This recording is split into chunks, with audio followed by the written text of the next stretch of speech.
Hey, tu es les guerriers, j'espère que vous allez bien. Aujourd'hui, je vais vous présenter la vie d'Ombre d'Érable. Bon, déjà, faut savoir qu'elle n'a pas eu une vie très facile. Enfin bref, on commence. Alors, Ombre d'Érable était une guerrière du clan du Tonnerre qui était sous la direction d'Étoile de Chêne, dans le même territoire que le cycle 1. Lorsqu'elle a été apprentie, elle a eu comme mentor Cœur de Bourgeon, puis est devenue guerrière sous le nom d'Ombre d'Érable. Mais malheureusement, elle est tombée amoureuse de Pomme de Crépuscule, un guerrier du clan de la Rivière, ce qui était donc pas super puisque c'était contre le code du guerrier. Et lui aussi était amoureux d'elle et ils devinrent compagnons. Elle tomba enceinte de ses chatons et en donna naissance à 3. Petit mélèze, qui est donc, pour ceux qui ne savent pas, un mélèze, c'est cet arbre sur cette image ci-dessus.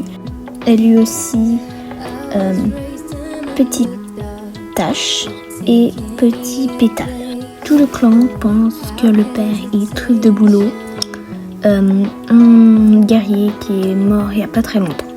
Malheureusement, un jour, alors que les petits d'Ombre d'Érable ont été récupérés à la rivière par une patrouille du clan de la Rivière, c'est comme ça que Paul de Corbeau, l'ancien guerrier du clan du Tonnerre, comprit que Pomme de Crépuscule était leur père. Par conséquent, il l'a tout rapporté à l'ensemble du clan. Le chef, Étoile de Chêne, bannit donc Ombre d'Érable, qui essaya alors de traverser la rivière pour demander au clan de la Rivière de lui offrir une place parmi eux avec ses chatons. Mais en essayant de la traverser, les vagues étant assez déchaînées, ses chatons se noyèrent. Elle essaya tant bien que mal de les sauver, mais ne réussit pas. Puis elle alla voir le clan de la Rivière, du coup, et raconta tout à Pomme de Crépuscule, son compagnon, du coup. Il la quitta, l'accusant de la mort de leur chaton, et la remplaça pour Reflet de Rosée pour compagne. Quant à Étoile de l'Abysse, la chef du clan de la Rivière, au cas où une abysse c'est un ensemble de zones très profondes dans l'océan, au cas où, bref, et elle a refusé que Ombre d'Érable vienne dans leur clan.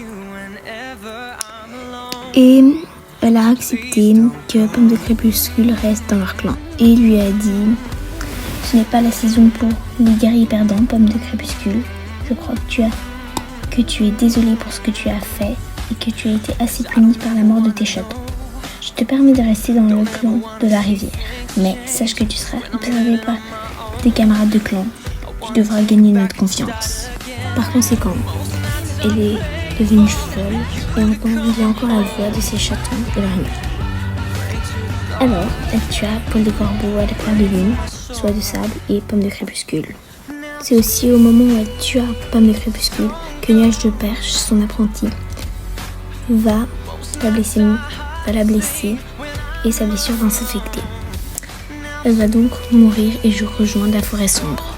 De là, elle va essayer de ruiner la vie d'Étoile Balafré en lui faisant faire la promesse de faire passer son plan avant tous ses désirs personnels, aider Étoile du Tigre à devenir chef et entraîna aussi Plume d'Oie. Lors de la grande bataille, elle voulut tuer Tempête de Sable, mais Petite Feuille se sacrifia pour elle.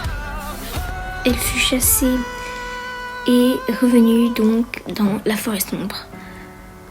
Puis, des saisons plus tard, elle a commencé à travailler pour Pelage de Granit avec l'espoir de vivre à nouveau un jour.